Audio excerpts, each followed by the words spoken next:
नमस्कार मित्रों, the education channel पर आप सबको स्वागत है। इंडियन पॉलिटी का नेक्स्ट बैच स्टार्ट हुआ है। ये वाला बैच कंप्लीट हो गया था। 3 पॉइंट ऑफ व्यू से भी था, उसमें कॉन्सेप्ट भी था, तो एक पूरा पूरा बैच कंप्लीट हो गया। आप लोगों का पेपर भी हो गया, बिहार पीसीएस का पेपर हो गया, यूपी पीसीएस, कई सारे पेपर जो देखेंगे उनको बेनिफिट भी हुआ होगा। अब आगे यूपीएससी प्री का पेपर होने वाला है, उसको भी ध्यान में रख करके ये क्लास स्टार्ट किया जा रहा है। और नेक्स्ट जो भी पीसीएस का एग्जाम है उसके टेबल तो कम से कम यूपीएससी और पीसीएस का ही रहता है। बेनिफिट और लोगों को भी हो सकता है, क्योंकि सब्जेक्ट का कुछ ऐसा लिमिटेशन तो नहीं है ना, कोई भी विषय जा सकता है। राइट, तो आज हम लोग सेकेंड बैच स्टार्ट कर रहे हैं। एक फेब है, करीब करीब 90 दिन के आसपास हम लोग चलाएंगे। 80 से 90 टू 90 डेज में कंप्लीट करेंगे इस पूरे के पूरे चीज़ों को। इसमें थोड़ा सा कॉन्सेप्ट पे ज़्यादा फोकस किया जाएगा, ठीक है, लेकिन पीवाईक्यू भी लिया जाएगा, एमसीक्यू भी लेंगे। और क्योंकि पॉलिटी का क्वेश्चन है, इंडियन पॉलिटी का क्वेश्चन केवल फैक्चुअल तो नहीं हो सकता है, जैसे प्रेसिडेंट के रिगार्डिंग है, पार्लियामेंट हो, पार्लियामेंट्री कमेटी हो गया। बहुत सारे क्वेश्चन जो है कॉन्सेप्ट का ही रहता है, जो फैक्ट के रूप में कन्वर्ट होता है। राइट, थोड़ा थोड़ा कॉन्सेप्ट भी समझेंगे और उसके साथ साथ कुछ कुछ फैक्ट्स भी समझेंगे, लेकिन अब थोड़ा सा नए पैटर्न में देखेंगे, क्योंकि लास्ट टाइम हम लोग थोड़ा सा फैक्चुअल ज़्यादा थे, तो इस बार थोड़ा कॉन्सेप्ट में ज़्यादा थोड़ा जोर देंगे, क्योंकि अभी आप लोग का एग्जाम भी होगा। और इसके बाद एक और हम सीरीज शुरू स्टार्ट करेंगे, उसमें आपका इंडियन पॉलिटी के जो मेंस का क्वेश्चंस है, प्रीवियस ईयर के क्वेश्चंस, जैसे बिहार पीसीएस के लिए हो गया है ना, या कहीं भी यूपी पीसीएस के लिए होगा, जो मेंस के क्वेश्चंस आते हैं उसे भी डील किया जाएगा। उसका एक अलग से सेपरेट बैच प्लानिंग है, 1-2 दिन में वो भी स्टार्ट कर दिया जाएगा। तो उसमें टाइम थोड़ा कम रखेंगे, उसमें एक बार में 2 से 3 क्वेश्चन लेंगे और उसे पूरा का पूरा क्वेश्चन को आपको थोड़ा थोड़ा स्लाइड लेंगे। उसमें बहुत ज़्यादा स्लाइड पूरा भरा नहीं रहेगा, बस 1-2 पॉइंट वाइज लेकर के उसका डिस्क्रिप्शन का पूरा डिटेल्स कर लिया जाएगा, डिटेल डिस्कशन सा कर लिया जाएगा। और इसमें देखना होगा आप लोग को बेनिफिशियल कितना हो रहा है, क्योंकि अब जो आप लोग पेपर दिए हैं, यूपी का दिए हैं, बिहार का दिए हैं, राइट, तो उनके हिसाब से काफ़ी बेनिफिशियल रहेगा वो। तो अभी तो ये जो बैच चल रहा है, ये जो नया बैच स्टार्ट होगा, ये प्री पॉइंट ऑफ व्यू से ही रहेगा, क्योंकि हम तो क्लास में ज़्यादा कॉन्सेप्ट पे ही जोड़ देते हैं, लेकिन साथ साथ एमसीक्यू भी ले लेते हैं, सो दैट कि जो आप कॉन्सेप्ट पढ़े हैं उसका कर लें। तो वो एक अलग बैच चलेगा, ये अभी प्री पॉइंट ऑफ व्यू से ही इसको ज़्यादा समझेंगे। लेकिन कॉन्सेप्ट यदि किसी को कहीं दिक्कत है, बेसिक्स में दिक्कत है, तो इस क्लास को कर लेंगे, क्योंकि इसमें लगभग सारे कॉन्सेप्ट बता दिए जाते हैं। राइट, लेकिन जो हम लोग मेंस का जो हम लोग स्टार्ट करेंगे वो आंसर राइटिंग वगैरह टाइप से रहेगा, क्वेश्चन लेकर के, उसमें केवल मेंस मेंस का ही रहेगा। उसमें बहुत ज़्यादा फैक्चुअल डिटेल्स, फैक्चुअल उसमें हम डिस्कशन ज़्यादा नहीं करेंगे। राइट, तो चलिए हम लोग स्टार्ट करते हैं क्लास का। तो आज का पहला क्लास है।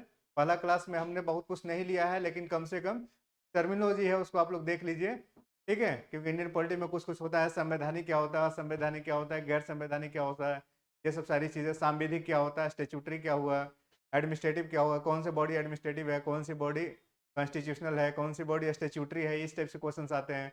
मेजोरिटी क्या है, कितने टाइप का मेजोरिटी होता है, सिंपल मेजोरिटी क्या है, इफेक्टिव मेजोरिटी क्या होता है, स्पेशल मेजोरिटी क्या होता है, तो आप साधारण बहुमत कहते हैं, प्रभावी बहुमत कहते हैं, विशेष बहुमत कहते हैं। राइट, तो कितने भाग है, कितने अनुसूची है, कितना कुछ अमेंडमेंट हुआ है, थोड़ा सा कॉन्सेप्ट आज लेंगे। आज क्वेश्चन नहीं लेंगे, बस इस कॉन्सेप्ट को लेंगे। और नेक्स्ट जो क्लास रहेगा उस क्लास में कॉन्सेप्ट के साथ साथ क्वेश्चंस भी लिया जाएगा। चलिए, ये तो प्रियम्बल है, प्रियम्बल की चर्चा हम लोग फिर आगे करेंगे। उद्देशिका या प्रस्तावना की चर्चा भी हम लोग आगे करेंगे। बट चूंकि हमारे क्लास का प्री का जो क्लास होता है उसका एक पैटर्न क्या है कि थोड़ा सा आप लोग को हर क्लास में प्रियम्बल वाला स्लाइड का भी, भाग वाला स्लाइड का भी, अनुसूची वाला स्लाइड इसलिए दिया जाता है कि सो डेट की कुछ कुछ फैक्चुअल चीज़ आप लोग को याद रहे। तो यूपीएससी का जो प्री होने वाला है उसके हिसाब से इस क्लास को यदि आप लोग देख लेते हैं तो काफ़ी कुछ बेनिफिशियल रहेगा, क्योंकि जो क्वेश्चन लिया जाएगा उस प्राइस के भी जितने भी क्वेश्चन है, का, यूपी का, बिहार का, ठीक है, यूपीएससी का, हर स्टेट के क्वेश्चन प्लस जो आने वाले एक्सपेक्टेड क्वेश्चन है वो भी रहेंगे, कुछ काफ़ी टफ रहेंगे। थोड़ा सा कॉन्सेप्ट के साथ फैक्ट्स भी देखिएगा, ठीक है। तो ये आपको कभी और इसकी चर्चा कर लेंगे, है ना। प्रियम्बल जो हम लोग पढ़ेंगे उसमें हम लोग इसको याद कर लेंगे कैसे क्या है। बस स्लाइड है तो 1-2 मिनट के लिए आप लोग थोड़ा सा इसको देख लिया कीजिए। चलिए, पहले देखते हैं कि संवैधानिक संस्था क्या हुआ। संवैधानिक संस्था वो हुआ जिसका संविधान में उल्लेख है, ठीक है। संविधान में उल्लेख क्या है, जैसे CNDG हो गया, क्या हो गया, CNDG हो गया, यूपीएससी हो गया, इलेक्शन कमीशन हो गया, ईसी, ठीक है, इलेक्शन कमीशन ऑफ इंडिया, ये सब क्या है, ये सब संवैधानिक संस्था। संवैधानिक संस्था जिसका उल्लेख भारत के संविधान में हो तो संवैधानिक संस्था बोलते हैं। राइट, एग्जाम्पल्स में आप लोग ये सब देख लिए। असंवैधानिक संस्था क्या होता है, जो संविधान विरोधी संस्था होती है, ठीक है, ये हमारे भारत में, इंडिया में नहीं पाया जाता। संविधान विरोधी संस्थाएं भारत में नहीं पाया जाता। तो हम लोग को क्या देखना है, संवैधानिक संस्था और गैर संवैधानिक संस्था। गैर संवैधानिक संस्था और संवैधानिक, तो संवैधानिक आप लोगों ने देख लिया, जिसका डिस्क्रिप्शन भारत के संविधान में हो, जिसका वर्णन भारत के संविधान में हो, राइट। गैर संवैधानिक क्या हो गया? गैर संवैधानिक जिसका संविधान में उल्लेख नहीं है लेकिन संविधान के आदर्शों का पालन करता है ना। बहुत सारे आपको गैर संवैधानिक संस्थाएं दिखेगा जो कि है नहीं, बेसिकली वो संविधान की चीज। देखिए हर चीज संविधान में तो नहीं लिखा हुआ है और ना हर चीज का वर्णन संविधान में है, लेकिन फिर भी वो संविधान के आदर्शों का पालन तो करते ही है ना। जैसे देखिए आप देखेंगे क्षेत्रीय परिषद हो गया, राइट। क्षेत्रीय परिषद का उल्लेख भारत के संविधान में है नहीं है, लेकिन कहीं ना कहीं भारत के संविधान के अनुरूप ही क्षेत्रीय परिषद का गठन किया गया है। इसका मतलब क्या हुआ? संविधान के आदर्शों का पालन करेगा, राइट। लेकिन अंतर्राज्यीय परिषद का जिक्र भारत के संविधान में है, तो अंतर्राज्यीय परिषद यदि आए किस प्रकार की संस्था है तो क्या कहेंगे? संवैधानिक संस्था है। लेकिन यदि क्षेत्रीय परिषद के बारे में पूछा जाए तो संवैधानिक संस्था नहीं है। अब दो तरीके से होती है, ठीक है। गैर संवैधानिक संस्था में आप देख लीजिए, सांविधिक क्या होता है, प्रशासनिक क्या होता है। सांविधिक संस्था वैसी हो गया जिसका निर्माण संसद ने कानून बनाकर किया है। सांविधिक को ही आप लोग क्या बोलते हैं? स्टैट्यूटरी बोलते हैं, स्टैट्यूटरी बोलते हैं। यानी कि संवैधानिक को आप विधिक भी बोल सकते हैं। संवैधानिक हो गया, विधिक हो गया, स्टैट्यूटरी हो गया, सारे के सारे टर्म एक ही होता है। सांविधिक और संवैधानिक में डिफरेंसेस समझ लेना है। ये टर्म सांविधिक है और ये संवैधानिक है, दोनों अलग अलग चीजें होती है, ठीक है। यहाँ पे न नहीं है, यहाँ पे न है, ये डिफरेंसेस है दोनों, राइट। तो स्टैट्यूटरी बॉडी क्या हो गया? जो इसके लिए पार्लियामेंट द्वारा कानून बना करके लाया गया है। जिस संस्था को संसद द्वारा कानून बनाकर लाया गया हो उसे क्या बोलेंगे? सांविधिक संस्था बोलेंगे या स्टैट्यूटरी बॉडी बोलेंगे। जैसे सीबीसी, सीबीसी मतलब central vigilance commission, central vigilance commission, right. इसकी स्थापना कब हुई थी? 1964 में, 1964 में आया था सीबीसी। ये क्या हो गया? ये सांविधिक संस्था हो गया, यानी कि पार्लियामेंट से अप्रूवल हुआ है, इसका संसद से अप्रूवल हुआ है। इसी तरीके से एक होता है प्रशासनिक संस्था। एडमिनिस्ट्रेटिव बॉडी कौन सा है? प्रशासनिक संस्था जो कैबिनेट, राइट, जो मंत्रिपरिषद या मंत्रिमंडल अपने लेवल से उस चीज को ले आते हैं, जिसका निर्माण मंत्रियों या मंत्रिपरिषद द्वारा किया गया। जैसे नीति आयोग का गठन आप लोग जानते हैं, ठीक है। पहले क्या था? प्लानिंग कमीशन था। प्लानिंग कमीशन को रिप्लेस करके क्या लाया गया? नीति आयोग लाया गया, यानी कि प्लानिंग कमीशन की जगह पर अब नीति आयोग हो गया। नीति आयोग का गठन कब हुआ था? 1/1/2015, ठीक है। नीति आयोग का गठन 1 जनवरी 2015 को हुआ था, यानी कि योजना आयोग को समाप्त कर दिया गया। जो दिल्ली में आप देखेंगे जो योजना आयोग जो बिल्डिंग था उसकी जगह अब नाम क्या रखा गया है? नीति आयोग रख दिया गया उसका नाम, राइट। ये कौन है? इसके लिए कोई पार्लियामेंट का अप्रूवल नहीं लिया गया है, नहीं ये कोई कॉन्स्टिट्यूशनल बॉडी है, लेकिन संविधान के आदर्शों का पालन कर रहा है, इसीलिए गैर संवैधानिक में आ रहा है, ठीक है। गैर संवैधानिक के दो हो गए, एक सांविधिक हो गया, प्रशासनिक हो गया, राइट। एग्जाम्पल्स ऐसे ऐसे बहुत सारे हैं, उदाहरण बहुत सारे हैं, बस आपको ध्यान में रखना है किस टाइप का है। कई बार क्वेश्चन आ जाते हैं, पूछ देते हैं, पर्टिकुलर नाम दे देंगे। अभी हम लोग क्वेश्चन में भी देखेंगे, 4 विकल्प दे देगा, 4 में सीएजी दे देगा, इलेक्शन कमीशन ऑफ इंडिया देगा, नीति आयोग दे देगा, योजना आयोग पहले दे दिया करता था, पूछता था इसमें से कौन संवैधानिक बॉडी है, कौन प्रशासनिक बॉडी है। कई बार क्वेश्चन ऐसे भी रहता है कि इनमें से कौन से प्रशासनिक बॉडी है, 3 प्रशासनिक बॉडी का नाम दे देगा और एक जो है प्रशासनिक इकाई है ना, या निकाय है, और एक उसमें संवैधानिक बॉडी डाल देगा। इस टाइप से क्वेश्चन फिक्स कर देता है। तो कॉन्सेप्ट है ये, बेसिकली इसको रटना नहीं है, कॉन्सेप्ट है। कॉन्सेप्ट क्या है? ये ध्यान में रखना है कि किसी बॉडी का जो निर्माण हो रहा है, किसी निकाय का निर्माण हो रहा है, ठीक है, वो किस तरीके से हो रहा है। क्या उसका वर्णन संविधान में है? 3 ही कंडीशन हो गया, क्या उसका वर्णन संविधान में है, दूसरा कंडीशन क्या हो गया, क्या वो पार्लियामेंट से अप्रूवल है, यानी पार्लियामेंट्री अप्रूवल से बना है वो कानून या बॉडी, या तीसरा क्या है, कैबिनेट के अप्रूवल से बना है, ठीक है, मंत्रिपरिषद या मंत्रियों के परामर्श से बना है। इस टाइप से देखना है किस टाइप का वो बॉडी है। जैसे अभी एग्जाम्पल मैं बताता हूँ, पे कमीशन के लिए भी सरकार ने अनाउंसमेंट किया था क्या कि 8वां वेतन आयोग का गठन किया जाएगा, राइट। गवर्नमेंट एम्प्लॉइज थे, गवर्नमेंट ऑफिसर्स थे, उनकी एक एक्सपेक्टेशन रहती है कि हर 10 साल पे कमीशन का गठन होता है। तो पे कमीशन का गठन ये किसने किया है ना? अनाउंसमेंट किसने किया? कैबिनेट ने किया, मंत्रिपरिषद ने किया, यानी कि कैसा बॉडी हो जाएगा ये? एडमिनिस्ट्रेटिव बॉडी हो जाएगा। कैसा हो जाएगा? एडमिनिस्ट्रेटिव। तो अगर कभी योजना आयोग, नीति आयोग के साथ साथ वेतन आयोग है, ठीक है, तो वेतन आयोग किस प्रकार की बॉडी है? तो वेतन आयोग को आप लोग क्या कहेंगे? वेतन आयोग प्रशासनिक बॉडी हो गया। क्यों? क्योंकि कैबिनेट के अप्रूवल से हो रहा है, इसके लिए कोई पार्लियामेंट में बिल वगैरह नहीं आ रहा है, ठीक है, कैबिनेट अपने लेवल से इसको आ रही है। तो ये सब ठीक। तो बॉडी वाला, निकाय वाला जितने भी क्वेश्चन है प्री के हिसाब से, जितने भी क्वेश्चन है उसको करने हैं, और थोड़ा कुछ क्वेश्चन भी हम लोग लेंगे तो ज़्यादा कुछ क्लियर होगा, बट इसमें कुछ कन्फ्यूजन और परेशान नहीं होना है, बहुत टफ नहीं है, आसान से है, राइट। एक कॉन्सेप्ट आपको समझ में आ गया, कौन निकाय कैसा है, संवैधानिक निकाय है, विधिक निकाय है या प्रशासनिक निकाय है। यही तीनों तरीके से क्वेश्चन आता है। संवैधानिक एक हो गया और गैर संवैधानिक को 2 पार्ट में बांट दीजिए, एक हो गया आपका सांविधिक स्टैट्यूटरी और एक हो गया एडमिनिस्ट्रेटिव या प्रशासनिक, ठीक है। और असंवैधानिक, इंडिया में कुछ ऐसा कॉन्सेप्ट नहीं है, तो ये कभी क्वेश्चन भी नहीं आए इनमें से कौन सी संस्था असंवैधानिक, राइट। जो है ही नहीं, जो परंपरा में नहीं है, जो हमारे यहाँ संस्था है, उसको पढ़ने की क्या जरूरत है, मत पढ़िए उसको, राइट। तो ये हो गया हमारी संस्था है, ठीक है। तो ये कॉन्सेप्ट हम लोग का संस्था वाला क्लियर हो गया। क्वेश्चन लेंगे तो हम लोग थोड़ा सा और उसमें देख लेंगे इसका निर्माण कैसे हुआ है, राइट। चलिए अब एक दूसरा चीज लेते हैं, संविधान का वर्णन। कई बार क्वेश्चन आता है संविधान में, आप लोग बहुत सारी चीजें देखे होंगे, तो क्वेश्चन आता है प्री के हिसाब से, मेंस के हिसाब से भी क्वेश्चन आता है, ठीक है। मेंस के हिसाब से भी क्वेश्चन आता है, मेंस में भी हमने क्वेश्चन का डिस्कशन कराया है। यूपीएससी के बच्चों को क्वेश्चन जब दिया गया था संविधान के दर्शन, तो बस यदि संविधान के दर्शन का फुल लेंथ क्वेश्चन आए हुए हैं, राइट। तो दर्शन का मतलब क्या हुआ, दर्शन, दर्शन का मतलब बस 4 टॉपिक समझ लिया इनिशियल से। कौन कौन सा, प्रस्तावना हो गया, फंडामेंटल राइट हो गया, उसके बाद डीपीएसपी हो गया, फंडामेंटल ड्यूटी हो गई। ये 4 चीजें क्या होता है, संविधान का दर्शन हो गया, ठीक है। बाकी संविधान तो पूरा का पूरा है, ठीक है। भाग अभी देखेंगे आप, भाग 22 से लेकर के भाग 25, राइट। अमेंडमेंट होगा, टोटल कितना भाग हो गया, 25 हो गया। 25 नंबर वाइज नहीं है ना, जैसे 4 के साथ 4A आ गया, 14 के साथ 14A आ गया, उस टाइप से है। और टोटल का टोटल काउंटिंग करेंगे तो 25 है ना। 22 में ही मतलब 25 हो जाता है, राइट। तो लेकिन दर्शन कितना है, दर्शन इनिशियल फेज वाला जो 4 है, उन 4 को ध्यान में रखना है। प्रस्तावना हो गया, राइट, प्रेम्बल जिसको कहते हैं, उसके बाद फंडामेंटल राइट हो गया, उसके बाद डीपीएसपी हो गया, उसके बाद फंडामेंटल ड्यूटी हो गई। इन 4 को संविधान का दर्शन कहते हैं। यानी कि आप पूरा का पूरा यदि संविधान नहीं भी पढ़ रहे हैं और इन 4 के बारे में यदि आप पढ़ रहे हैं, जान गए हैं, तो भी आप संविधान का दर्शन कर लेते हैं और लगभग पूरे संविधान का थोड़ा सा आपको एक आइडिया मिल जाएगा, ठीक है। एक झलक मिल जाता है, जैसे एक मंदिर होता है ना, मंदिर, ठीक है। मंदिर, अभी मंदिर में भी आप देखिएगा, ठीक है, मंदिर में भी हम लोग पढ़ेंगे,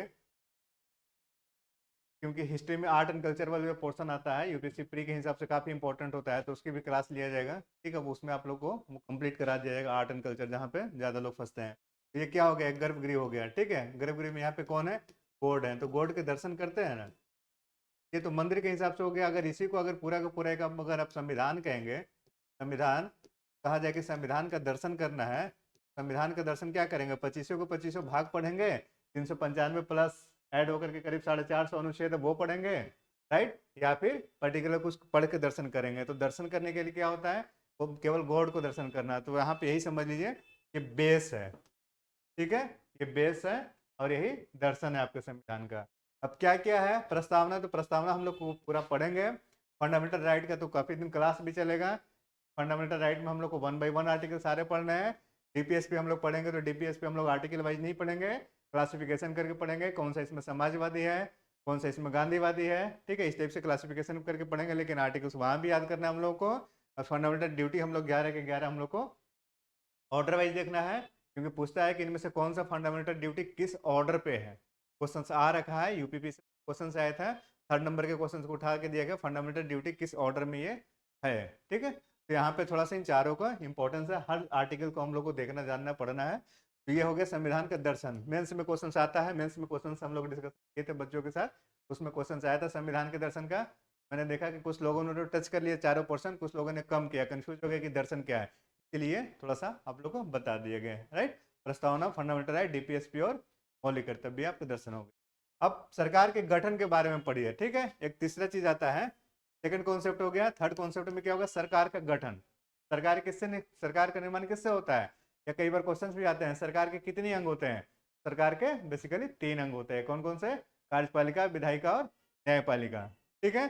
सरकार के कितने अंग होते हैं, विधायिका, कार्यपालिका और न्यायपालिका। विधायिका का काम क्या है, विधि का निर्माण करना। विधायिका क्या कर रही है, विधि का निर्माण, ये सब आप लोग जानते होंगे बहुत सारा, लेकिन नए बच्चों के लिए। कार्यपालिका क्या करती है, विधि का जो निर्माण करता है उसको कार्यान्वयन करना। क्या करना, कार्यान्वयन करना। कौन सा, ये विधि का कार्यान्वयन करना, विधि का कार्यान्वयन करना। न्यायपालिका क्या करती है, देखती है, ठीक है, देखती है जो विधि बन रहा है, राइट, जो विधि का निर्माण किया गया है और जो विधि का क्रियान्वयन हो रहा है वो सही तरीके से हो रहा है कि नहीं हो रहा है, ठीक है, उसका काम क्या है, न्यायपालिका का काम है, राइट। ये सब बहुत ब्रॉड है, काफी अच्छे तरीके से हम लोग पढ़ेंगे। विधायिका में केंद्र स्तर की विधायिका कौन सा हो गया, राज्य स्तर की विधायिका कौन सा हो गया, कार्यपालिका में केंद्र स्तर की कार्यपालिका कौन सा है, राज्य स्तर की कार्यपालिका कौन सा है, न्यायपालिका, जैसे ये दोनों आप लोग देखेंगे, अभी जस्ट हम लोग पढ़ लेंगे थोड़ा सा। ये देखो दोनों देखेंगे तो यहाँ पे हम लोग क्या देखेंगे, फेडरल स्ट्रक्चर आप लोग यहाँ पे देखेंगे, ठीक है, संघीय व्यवस्था देखेंगे। लेकिन न्यायपालिका के क्षेत्र में संघीय व्यवस्था नहीं होता है, यहाँ पे एकीकृत व्यवस्था होता है, राइट। संघीय व्यवस्था, एकीकृत व्यवस्था का एक दिन पूरा का पूरा हम लोग क्लास लेंगे और वहाँ पे भी कॉन्सेप्ट है, राइट, कॉन्सेप्ट क्लियर कर दिया जाएगा सो दैट की क्वेश्चन कहीं से भी आए, क्वेश्चन कहीं से भी आए तो आप लोग करने की स्थिति में रहे कि संघीय व्यवस्था के लक्षण कौन कौन से हैं, एकात्मक व्यवस्था के लक्षण कौन से हैं, और न्यायपालिका में कोई ऐसा व्यवस्था नहीं है। ठीक है, तो अभी बेसिकली बस छोटा सा और कॉन्सेप्ट देख लीजिए। सरकार का गठन जो होता है, सरकार के गठन में पहला हो गया विधायिका। ठीक है, सरकार के गठन में कौन कौन सा हो गया, विधायिका हो गया, कार्यपालिका हो गया, न्यायपालिका हो गया। तो विधायिका जो हुआ, तो विधायिका को आप दो पार्ट में बांटेंगे। कौन कौन से पार्ट में, केंद्र के स्तर पर बांटेंगे और राज्य के स्तर पर बांटेंगे। ठीक है, लेकिन लोकल गवर्नमेंट में अभी कुछ विधायिका को नहीं डिफाइन, मतलब वैसे डिफाइन तो है, वहां पे भी कुछ ना कुछ करते हैं, विधि का निर्माण करते हैं, लेकिन वैसे आप क्लासिफाई करके नहीं पढ़ेंगे। ठीक है, केवल दो ही तरीके से पढ़िए, केंद्र की विधायिका कौन सा है, राज्य की विधायिका कौन सा है। हालांकि हमारे यहाँ त्रिस्तरीय मॉडल हो गया है, ठीक है, मतलब डिसेंट्रलाइज तो हो ही गया एक तरीके से, लोकल गवर्नमेंट भी है। 73वां 74वां संशोधन आज उसको भी हम लोग थोड़ा सा देखेंगे, बस एक झलक देखेंगे। विधायिका केंद्र के स्तर पर क्या होगा, संसद।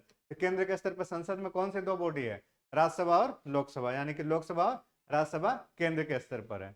ठीक, हालांकि संसद का निर्माण वैसे नहीं होता है, संसद के निर्माण में तो आप लोग वैसे भी देखेंगे लोकसभा प्लस राज्यसभा, उसके बाद प्रेसिडेंट, तीनों मिलकर संसद का निर्माण करते हैं। लेकिन काम बेसिकली क्या है, बस मोटा मोटी आपको समझना है कि केंद्र संसद में लोकसभा और राज्यसभा, यानी कि लोकसभा के लिए आपको चुनाव होता है, ठीक है, राज्यसभा के लिए भी चुनाव होता है, अप्रत्यक्ष रूप से होता है, लोकसभा के लिए प्रत्यक्ष रूप से होता है, राज्यसभा के लिए अप्रत्यक्ष रूप से चुनाव होता है।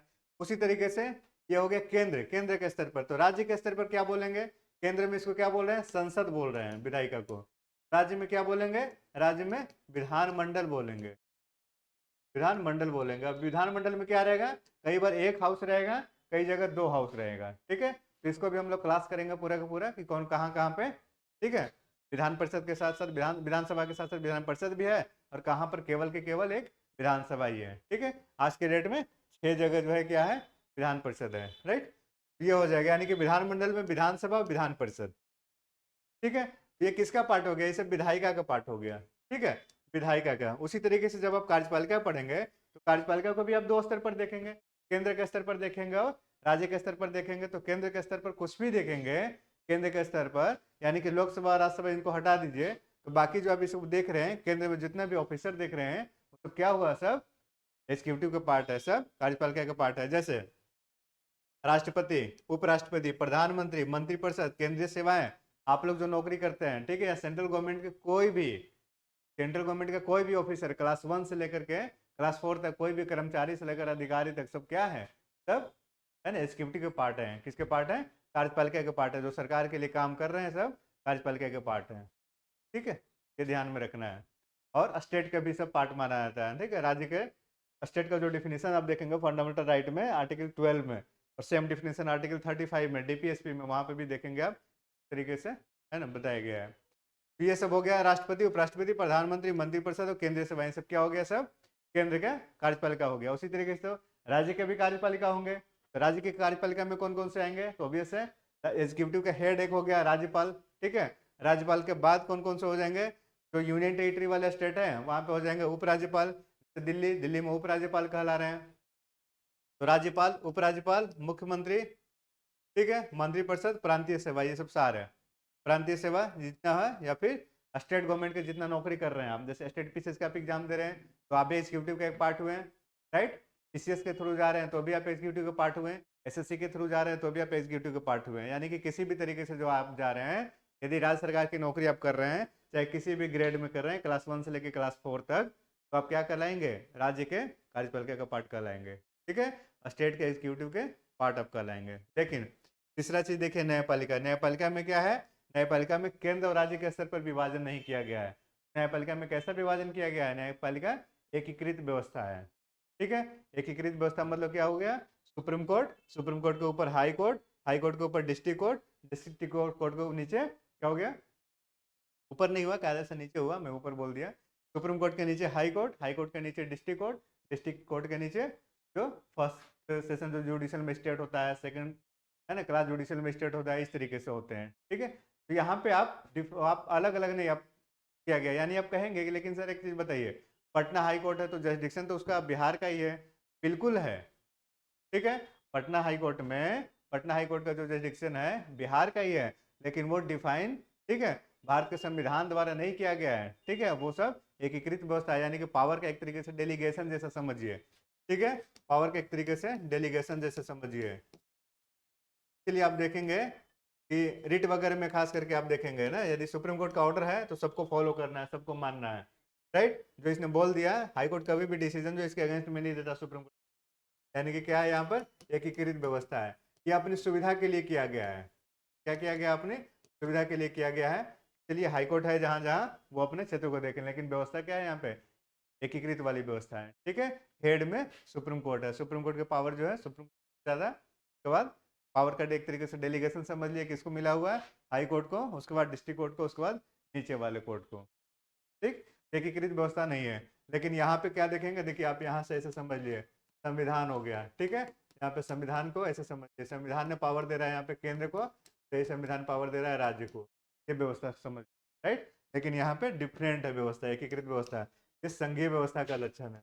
क्या है, संघीय व्यवस्था का लक्षण है, ठीक है।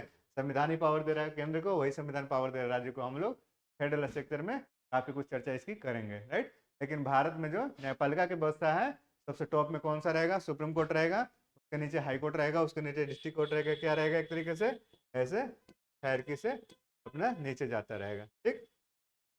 वो क्वेश्चन, ये आप लोग कॉन्सेप्ट समझ लिए, क्या कुछ है, सरकार क्या होता है, ठीक है, विधानसभा क्या होता है, लोकसभा क्या होता है, राज्यसभा क्या होता है, ये सब चीज़ों को आप लोग तो डिटेल से भी पढ़ेंगे सारा, क्योंकि अभी तो पूरा का पूरा पार्लियामेंट है, कितने सारे क्लास होते हैं पार्लियामेंट का, राइट। इतना जल्दी तो खत्म नहीं होना है, क्योंकि पार्लियामेंट में बहुत सारी चीज़ें होता है, पार्लियामेंट भी, पार्लियामेंट्री जो ऑफिसर्स होते हैं, ठीक है, ये सब काफ़ी कुछ पढ़ने होते हैं। पार्लियामेंट्री ऑफिसर्स के बाद पार्लियामेंट्री कमेटी बनता है, उसके क्या क्या काम है, डिफरेंट डिफरेंट टाइप के पार्लियामेंट्री कमेटी हो, वो सब एक एक शब्द जो है, एक एक शब्द में अपने आप में काफ़ी बड़ा बड़ा है। राष्ट्रपति हो गया, जो हम लोग पढ़े तो राष्ट्रपति काफ़ी बड़ा चीज़ हो गया, उपराष्ट्रपति के बारे में काफ़ी कुछ पढ़ना है, प्रधानमंत्री के बारे में काफ़ी कुछ पढ़ना है, मंत्रिपरिषद मंत्रिमंडल के बारे में काफ़ी कुछ पढ़ना है।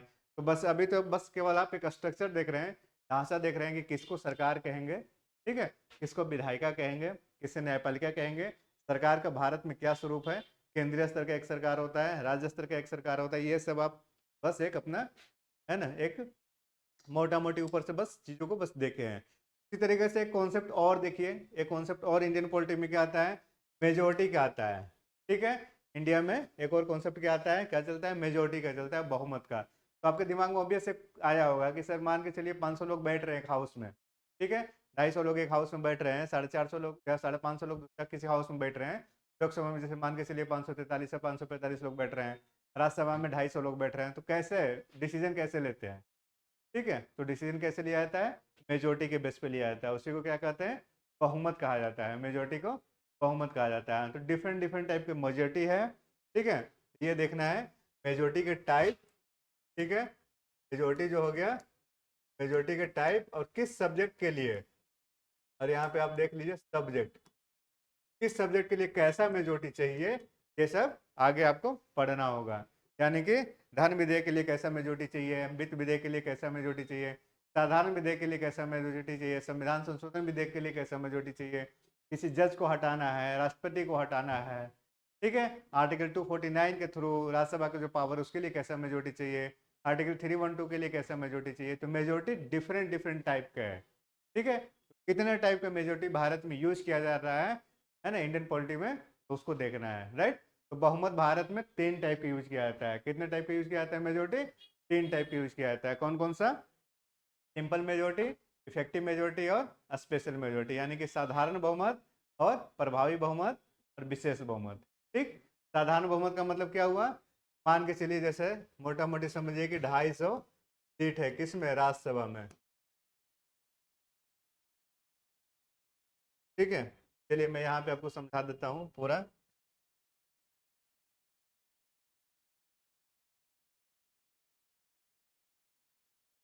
देखिए एक हाउस के लीजिए, राज्यसभा लीजिए, राइट, राज्यसभा में मान लीजिए कि 250 सीट है, सीट कितना है, 250 सीट, ठीक है, टोटल सीट 250 है, मान लीजिए राज्यसभा में टोटल सीट कितना है, 250 सीट है। 250 सीट में मान लीजिए कि किसी दिन प्रजेंट हुआ, लोग प्रजेंट हुए 220। अब जरूरी नहीं है कि जितना लोग प्रजेंट हो रहा है उतना लोग वोटिंग करेंगे, कईयों को मन नहीं करता है किसी सब्जेक्ट में वोटिंग करने का, ठीक है, कईयों को किसी सब्जेक्ट पे मन नहीं करता है वोटिंग करने का, उसको लगता है कि विधेयक हमारे अनुसार नहीं है, हमारे क्षेत्र के अनुसार नहीं है, तो हम वोटिंग नहीं करेंगे, नाराजगी दिखाते हैं। तो मान लिया प्रेजेंट है 220, टोटल सीट है 250, प्रेजेंट है 220 और उसमें वोटिंग कितना किए हैं,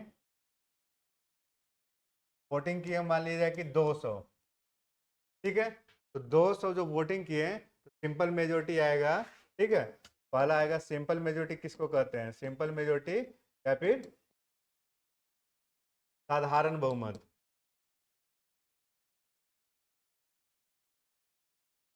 साधारण बहुमत किसको कहेंगे, तो 200, ये जो 200 जो वोटिंग किए हैं टोटल 200 का 50% प्लस 1 यानी कि एक हो गया, क्या हो गया आपका, सिंपल मेजोरिटी हो गया। क्या हो गया आपका, सिंपल मेजोरिटी हो गया, यानी कि सीट है, जितना सीट है, ठीक है। सीट के बाद है ना, कुछ हो सकता है प्रेजेंट कितना हुआ है, उस प्रेजेंट के बाद वोटिंग कितना लोग किए हैं, तो जितना लोग वोटिंग किए हैं उसका 50% क्या होगा, सिंपल मेजोरिटी होगा। दिमाग में बिल्कुल कॉन्सेप्ट को बैठा लेना है, इधर उधर नहीं भागना है कुछ भी करने के लिए, ठीक है। जितना लोगों ने वोटिंग किया है उस वोटिंग का 50% करना है प्लस 1, ठीक, सिंपल मेजोरिटी होगा। दूसरा, प्रभावी बहुमत क्या होता है, या फिर इफेक्टिव मेजोरिटी क्या होता है, इफेक्टिव मेजोरिटी क्या होता है, इफेक्टिव मेजोरिटी के हम लोग प्रभावी बहुमत कहते हैं। प्रभावी बहुमत क्या होगा, प्रभावी बहुमत हो गया, मान के चलिए सीट टोटल 250 है, ठीक है, 250 है टोटल सीट। अब 250 में मान के चलिए 20 सीट जो है, 20 सीट पर चुनाव नहीं हुआ है ना, यानी कि क्या है ये, वैकेंट है अभी। टोटल कितना बच गया, 230, ठीक है। 250 में 20 सीट क्या है, वैकेंट है अभी, टोटल कितना बच गया, 230। अब 230 में 230 में मान लिया कि प्रेजेंट हुआ 210, 210 क्या हुआ, प्रेजेंट हुआ, प्रेजेंट हुआ। और वोटिंग किया मान के चलिए 180, वोटिंग किया 180, ठीक है। तो देखना है कि इफेक्टिव मेजोरिटी क्या होगा, तो क्या आप 180 पे लेंगे, 180 पे नहीं लेंगे, 180 पे लेंगे तो सिंपल मेजोरिटी होगा। तो आपको किस पे लेना है, तो सीट जो वैकेंट रह गया था उसके बाद, जैसे 250 टोटल सीट है, 250 में 20 पे मान के चलिए चुनाव नहीं हुए, किसी कारण से वैकेंट रह गया हो, किसी भी हाउस के लिए, सारे हाउस के लिए, लोकसभा, विधानसभा, राज्यसभा, ठीक है, विधान परिषद, किसी भी हाउस के लिए 250 मान लीजिए टोटल सीट है और कुछ सीटें वैकेंट है, तो वैकेंट वाले सीटों को माइनस कर दीजिए, 230 बचा। ये जो 230 आएगा, ठीक है, 230 का 50% प्लस 1, ये जो करेंगे आप, ये क्या हो जाएगा, ये हो जाएगा प्रभावी बहुमत। यानी कि प्रभावी में आपको क्या लेना है, प्रभावी में जितना सीट वैकेंट है उसको माइनस कर देना है और उसका 50% प्लस 1 लेना है, तो आपके क्या हो जाएगा, प्रभावी बहुमत हो जाएगा, ठीक। ये दोनों क्लियर हो गया होगा, सिंपल मेजोरिटी क्या हो रहा है, इफेक्टिव मेजोरिटी क्या हो रहा है। सिंपल मेजोरिटी यानी कि साधारण बहुमत, इफेक्टिव मेजोरिटी यानी प्रभावी बहुमत। सिंपल मेजोरिटी में चाहे जितना भी लोग हो, जितना लोगों ने वोट किया उसका 50% आप सीधा सीधे निकाल देंगे, सिंपल मेजोरिटी हो गया। प्रभावी बहुमत क्या होगा, इफेक्टिव मेजोरिटी क्या होगा, जितना टोटल सीट है, टोटल सीट मान के चलिए 250 टोटल सीट है और उसमें से 20 सीट का भी चुनाव नहीं हुआ, 230 सीट बच गया, तो 230 का आप लोग देखेंगे, 230 का 50% है ना, वो करेंगे तो वो किस में आएगा, इफेक्टिव मेजोरिटी में आएगा, प्रभावी बहुमत में आएगा। हाँ, प्रभावी बहुमत में आएगा। चलिए अब एक और पेज लीजिए आप, और इसमें लीजिए स्पेशल मेजोरिटी। स्पेशल मेजोरिटी जिसको आप लोग क्या कह रहे हैं, विशेष बहुमत कह रहे हैं, विशेष बहुमत कह रहे हैं। विशेष बहुमत के क्या हो जाएगा, कौन कौन कंडीशन होगा, विशेष बहुमत के 3 कंडीशन हो जाएगा, कौन कौन 3 कंडीशन हो जाएगा।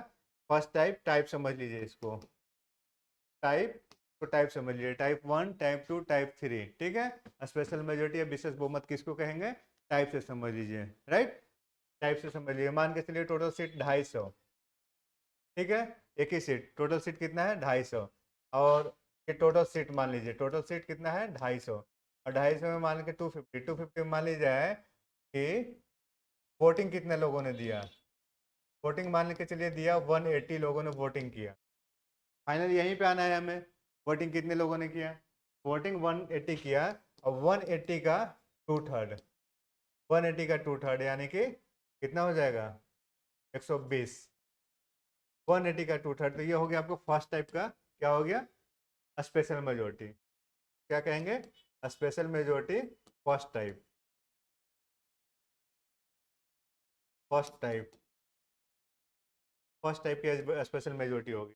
ठीक है, फिर से देख लीजिए, यानी कि 250 लोग हैं, 250 में अब चाहे सीट वैकेंट हो चाहे वैकेंट नहीं हो, कितने लोग बैठ रहे हैं कितने लोग उठ रहे हैं इससे कोई मतलब नहीं है, कितने लोग वोटिंग किए हैं। ठीक है, वोटिंग करने वाले का क्या देखा जाएगा, 2/3 देखा जाएगा।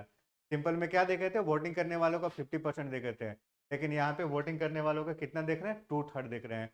तो स्पेशल में हर जगह तीनों टाइप में कितने लिया जाएगा, तीनों टाइप में क्या लिया जाएगा, 2/3 लिया जाएगा। लेकिन अलग अलग अंतर, अब सेकंड टाइप वाला में देखिए, 250 टोटल सीट है, 250 टोटल सीट है। ठीक है, वोटिंग किया मान के चलिए सेम, वोटिंग किया 180, वोटिंग 180 ने किया, लेकिन इसमें क्या देखा जाएगा, 180 का 2/3। ठीक है हो, एंड साथ साथ क्या हो, साथ साथ जो टोटल सीट है, यानी कि टोटल सीट का 50% भी हो, टोटल सीट का 50% भी हो। ठीक है, यानी कि 180 का 2/3 आप लोगों ने क्या देखा, 180 का 2/3 आप लोगों ने देखा कितना आ रहा है, 120 आ रहा है। ठीक है, एक कंडीशन ये हो गया, लेकिन दूसरा कंडीशन क्या होगा, टोटल सीट का 50%, टोटल सीट कितना है, 250 सीट है। ठीक है, 250 का 50% कितना हो जाएगा, 50%, 125 हो जाएगा। यानी कि इस हिसाब से काम नहीं चलेगा, 120 से काम नहीं चलेगा, कम से कम कितना लेना है उसको, 50% लेना है टोटल। ठीक है, यानी कि 50% भी होना चाहिए टोटल सीट का। सेकंड टाइप वाला मेजोरिटी हो, यानी कि 2/3 तो होना ही चाहिए, 2/3 किसका, वोटिंग करने वाले का 2/3 होना चाहिए, प्लस टोटल सीट जो है उसका कितना होना चाहिए, उसका 50% ये भी होना चाहिए। और थर्ड जो है, थर्ड मान के चलिए 250 है, 250 का 2/3 अगर ले लेंगे, है ना, 250 का 2/3 ले लेंगे, ये हो जाएगा आपको कहाँ पर, ये हो जाएगा आपको third type of special majority. ये थोड़ा हार्ड होता है, third type of special majority हो जाएगा। अब जो आपको स्लाइड है उस स्लाइड में आप आइए, आपको सारा चीज क्लियर मिलेगा। ठीक है,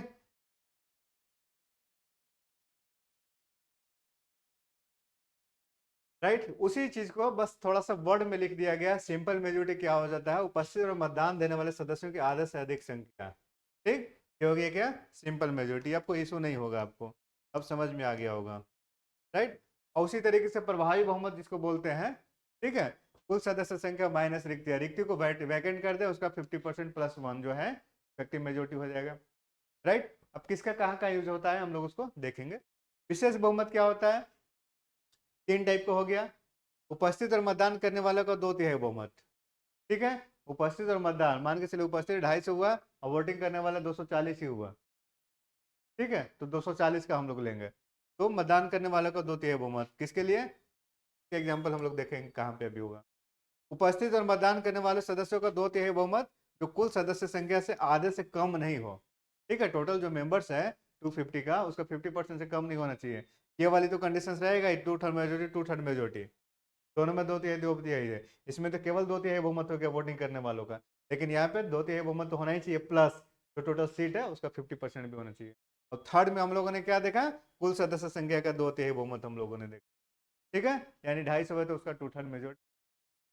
राइट, तो अब देखिए कहाँ कहाँ पे यूज होता है। पहली बात, प्रभावी बहुमत देख लीजिए कहाँ पे यूज होता है, जितने भी ऑफिसर्स हैं, ठीक है, जितने भी ऑफिसर्स हैं, यानी कि आप समझ लिए लोकसभा और विधानसभा, ठीक है, और इधर आप समझ लीजिए क्या, विधान परिषद और सॉरी राज्यसभा, राज्यसभा और विधान परिषद। ठीक है, इसमें चार इसमें ऑफिसर हो गए, चार इसमें ऑफिसर हो गए, दो दो, यानी कि अध्यक्ष, यहाँ पे क्या बोलते हैं, अध्यक्ष बोलते हैं, उपाध्यक्ष बोलते हैं। आप कहेंगे अलग अलग क्यों किए हैं, नाम कॉमन है थोड़ा सा, यहाँ पे अध्यक्ष उपाध्यक्ष, यहाँ पे क्या बोलते हैं, सभापति और उपसभापति बोलते हैं, इसीलिए थोड़ा सा अलग अलग किए। ठीक, यानी कि चार ऑफिसर यहाँ चार यहाँ, यानी कि 8 टोटल ऑफिसर है। ठीक है, आठों टोटल ऑफिसर को हटाने के लिए, है ना, इनको रिमूवल करने के लिए, रिमूवल तो नहीं कहेंगे तो अलग टर्म हो जाता है, तो इनको पद से हटाने के लिए जो यूज होता है मेजोरिटी, कौन सा होता है, प्रभावी बहुमत का यूज होता है। हालांकि उपराष्ट्रपति में एक और प्रक्रिया है, ठीक है, राज्यसभा से तो अप्रूवल होना ही चाहिए इफेक्टिव मेजोरिटी से, प्लस लोकसभा में उसका 50% के हिसाब से क्या होना चाहिए, प्रस्ताव पास होना चाहिए लोकसभा से। ठीक है, तो वाइस प्रेसिडेंट के लिए एक और भी थोड़ा सा है, बट अभी सिंपल से ये समझिए आप, आठों के आठों जो ऑफिसर्स हैं को हटाने के लिए क्या चाहिए, प्रभावी बहुमत का प्रयोग होना चाहिए हाउस में। ठीक है, यानी कि यही वाला प्रभावी बहुमत जिसकी आप लोगों ने चर्चा की। ठीक, अब एक चीज यहाँ पे देखिए, विशेष बहुमत का यूज कहाँ पर हो रहा है, इस चीज को भी थोड़ा सा समझ लीजिए। विशेष बहुमत का यूज कहाँ पर हो रहा है? उपस्थित और मतदान करने वाले का 2/3 बहुमत, यानी कि जितना भी साधारण विधेयक है, ठीक है, साधारण विधेयक, साधारण बहुमत, ठीक है, यहाँ पे क्या हो जाएगा? जितना भी साधारण विधेयक है, साधारण विधेयक, ठीक है, इसके लिए सब क्या होगा? आधे से, यानी कि 50%, है ना। सिंपल मेजोरिटी किसके लिए? सिंपल बिल के लिए। सिंपल से ऐसी बात समझ लिए, सिंपल मेजोरिटी सिंपल बिल के लिए, साधारण विधेयक के लिए साधारण बहुमत की जरूरत है, ठीक। विशेष बहुमत में आप लोगों ने देखा उपस्थित और मतदान करने वाले का 2/3 बहुमत, यानी कि आर्टिकल 249 और आर्टिकल 312। इसका मतलब क्या हुआ? आर्टिकल 249 के थ्रू राज्यसभा को पावर मिल जाता है कि राज्यसभा चाहे तो राज्य के विषय के संदर्भ में कोई कानून बनाने के लिए, राज्य के, फिर से मैं बोल रहा हूँ, राज्य के विषय के संदर्भ में किसी विषय पर कानून बनाना है और राज्यसभा अपने हाउस से यदि पास कर देती है प्रपोजल, कैसे? इस वे से, ठीक है, इस वे से मतलब विशेष बहुमत के पहले टाइप वाला से पार्लियामेंट को राइट मिल जाता है स्टेट लिस्ट के सब्जेक्ट पे कानून बनाने का। लेकिन उसके लिए कंडीशन क्या है? राज्यसभा को अपने हाउस से इस मेजोरिटी से, 2/3 मेजोरिटी से किसी संकल्प को पारित करना पड़ेगा, ठीक है। तो 1 साल की राइट मिलता है ना। ऐसा नहीं कि एक बार पारित कर दिया तो परमानेंट मिल जाता है।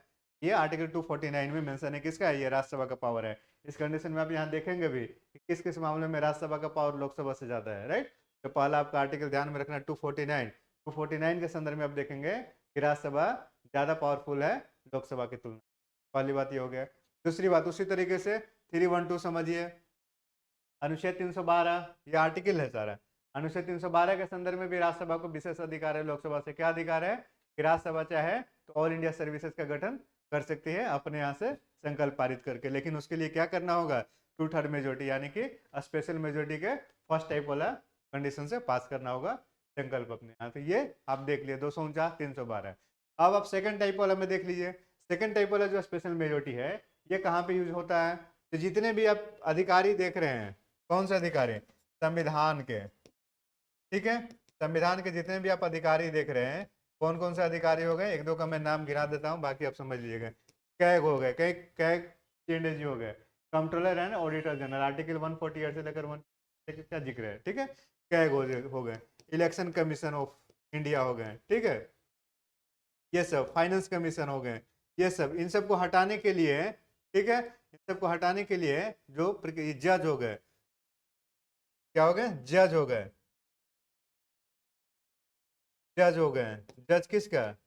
जज हाई कोर्ट का हो गए या सुप्रीम कोर्ट का हो गया। ये सब क्या है? सब संवैधानिक बॉडी है। तो इनको ऑफिसर्स को हटाने के लिए जो प्रक्रिया अपनाई जाएगी वो क्या हो जाएगा? वो उपस्थित और मतदान करने वाले सदस्यों को 2/3 बहुमत, जो कुल सदस्य संख्या से आधे से कम नहीं हो। तो ये वाले सेकंड टाइप वाला स्पेशल मेजोरिटी हटाने के लिए यूज होगा, ठीक है, इन सब के लिए। क्या और भी कुछ? संविधान संशोधन विधेयक, ठीक है, इसको आप वैसे भी देख लीजिए। संविधान संशोधन विधेयक, संविधान संशोधन विधेयक अगर कुछ पास करना है, ठीक है, तो उसके लिए कौन सा प्रक्रिया अपनाई जाएगी? के लिए स्पेशल मेजोरिटी होता है संविधान संशोधन विधेयक के लिए, फिर सेकंड टाइप वाला ही होगा, ठीक है। क्या होगा? सेकंड टाइप वाला होगा। थर्ड देखिए, कुल सदस्य संख्या का 2/3 बहुमत, ये कहाँ पे यूज होता है? कुल सदस्य संख्या का 2/3 बहुमत, ये कहाँ पे यूज होता है? ये भी हटाने के लिए होता है, लेकिन प्रेसिडेंट को हटाने के लिए होता है, प्रेसिडेंट को हटाने के लिए होता है 2/3, यानी कि सबसे टफ वाला जो है प्रेसिडेंट को हटाना हो गया। किसको? प्रेसिडेंट को हटाना हो गया। तो यानी कि सबसे टफ ये वाली चीजें हो गई। तो एक ये भी चीजें आप लोगों को समझ लिया है, ठीक है, मेजोरिटी क्या हो गया ये भी आप लोगों ने समझ लिया। इस तरीके से सारी छोटी छोटी कॉन्सेप्ट को आपको समझते रहना है ना, कोई इशू ऐसे नहीं आनी चाहिए। आसान से सारा चीजें, बस कॉन्सेप्ट क्लियर रखेंगे।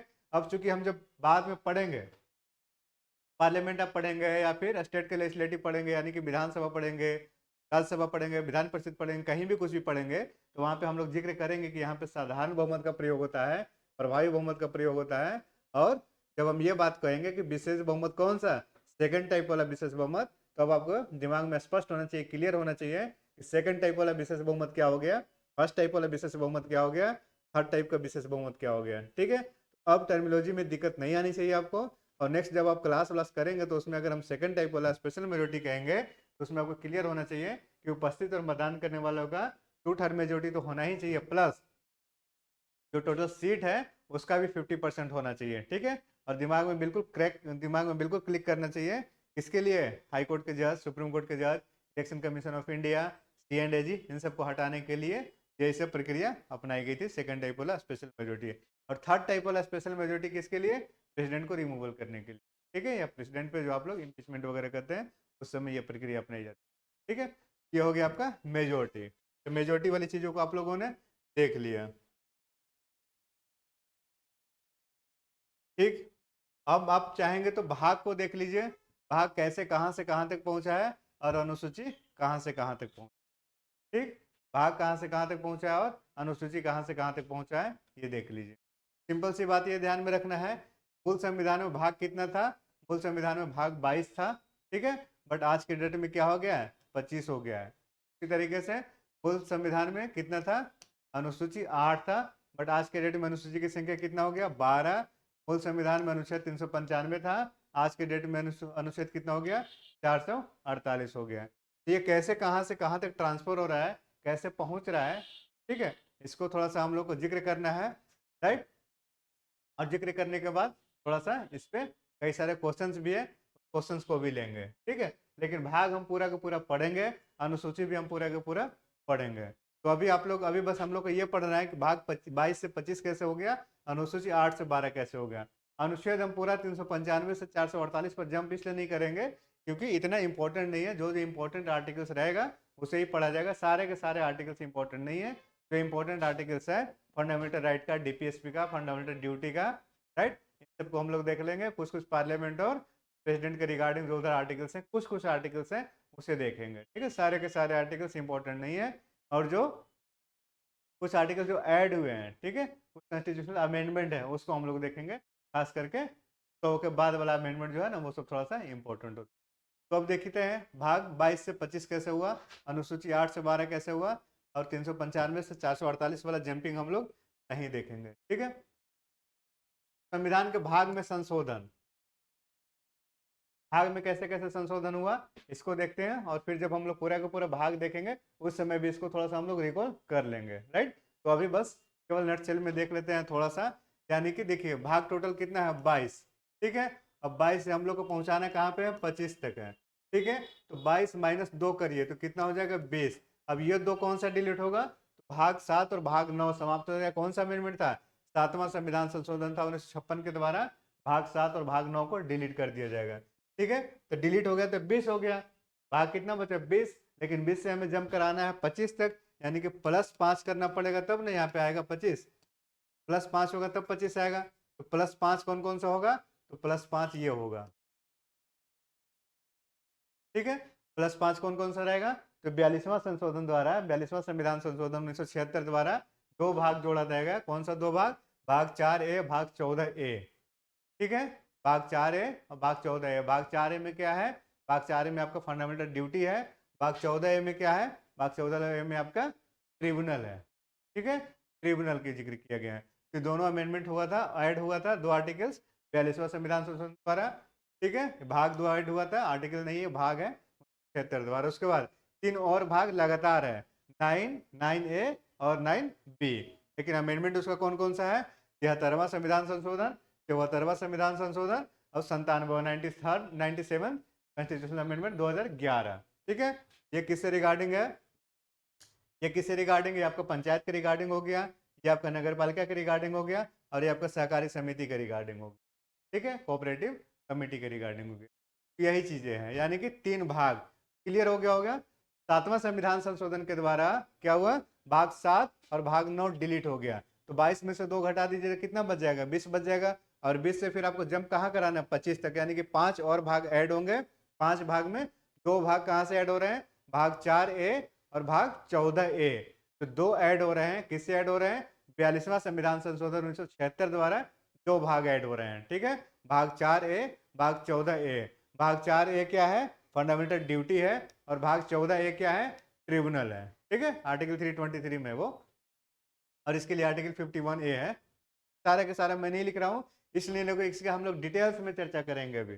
बिना इसके इंडियन पॉलिटी कैसे पढ़ा जाएगा? ये तो मेन है, ठीक है। ये सब तो मेन है, यही सब नहीं पढ़ेंगे तो फिर क्वेश्चन तो सारे अभी 73वां संविधान संशोधन के अंदर आपको एंटर करना पड़ेगा, घुसना पड़ेगा, फिर वहां देखना पड़ेगा क्या क्या है। अभी तो आप लोग 243, इसके लिए आर्टिकल कौन सा है, 243। जब इसके आर्टिकल से आप पढ़ेंगे, ठीक है, तो 243D, 243I, 243K, ये सब भी आपको पढ़ना पड़ेगा। तो थोड़ा सा अभी तो बारीक है, अभी तो स्टार्ट है, ठीक है। अभी तो आप नदी के ऊपर ऊपर बस देख रहे हैं पानी क्या क्या है, फिर तो डुबकी लगाएंगे ना, अभी तो गोताखोरी करना होगा। जितना गोताखोर बढ़िया हो जाएंगे उतना अच्छा रिजल्ट पा जाएंगे, right.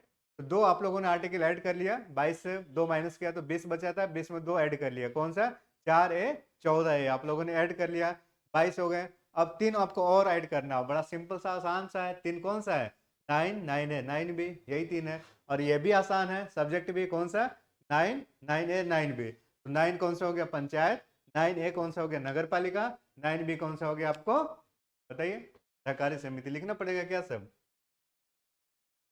4A fundamental duty, 14A tribunal, ठीक है। भाग 9 क्या हो गया, पंचायत, 9A नगर पालिका, 9B क्या हो गया, सहकारी समिति, कोऑपरेटिव, ठीक है। सहकारी समिति के केवल यही जिक्र नहीं है, और भी आएगा आपको।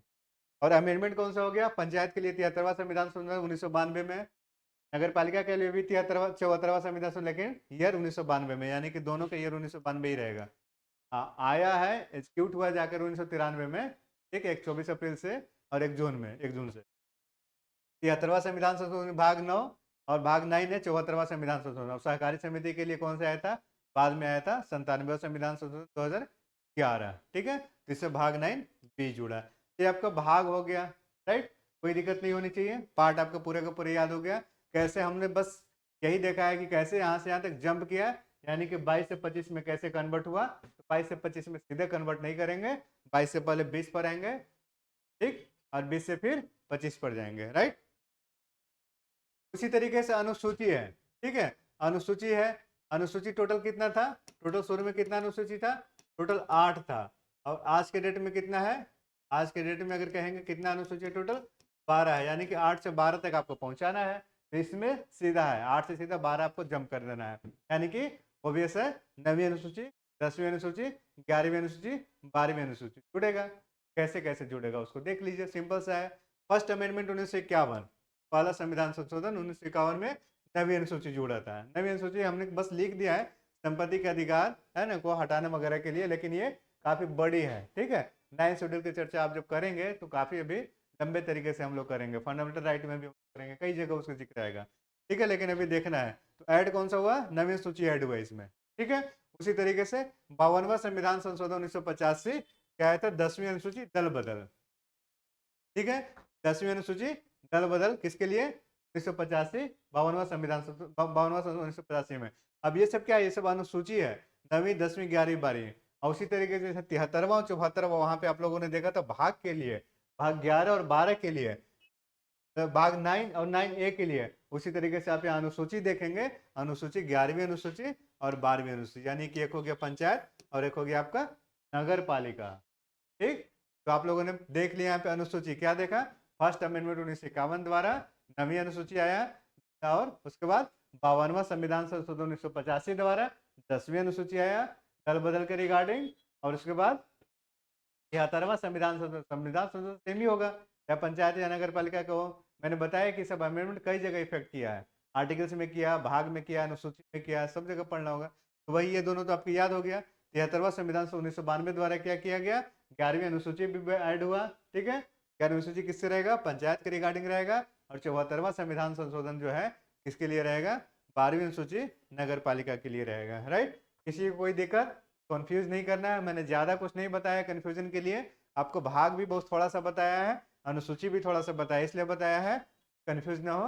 और ज़्यादा इसलिए इसमें नहीं बताया जा रहा है कि भाग और अनुसूची में आप लोग कन्फ्यूज ना कर जाएं। तो यहाँ पे आपको बस ध्यान ये रखना है कि अनुसूची की जब बारी आएगी तो अनुसूची 11वीं और 12वीं रहेगा पंचायत और नगर पालिका के लिए, और जब भाग की बात रहेगा तो भाग 9 और 9A रहेगा। तो यही दोनों में थोड़ा सा कॉमन है, जहाँ पे आपको कॉन्फ्लिक्ट होगा कि भाग था कि अनुसूची था। तो ध्यान में रखना है कि भाग है और अनुसूची, ठीक है, कहाँ पे भाग था कहाँ पर अनुसूची। तो भाग 9 और 9A वहाँ पे था, पंचायत और नगर पालिका, और अनुसूची यहाँ 11वीं और 12वीं है। अमेंडमेंट 73rd 74th ईयर 1992, ठीक है।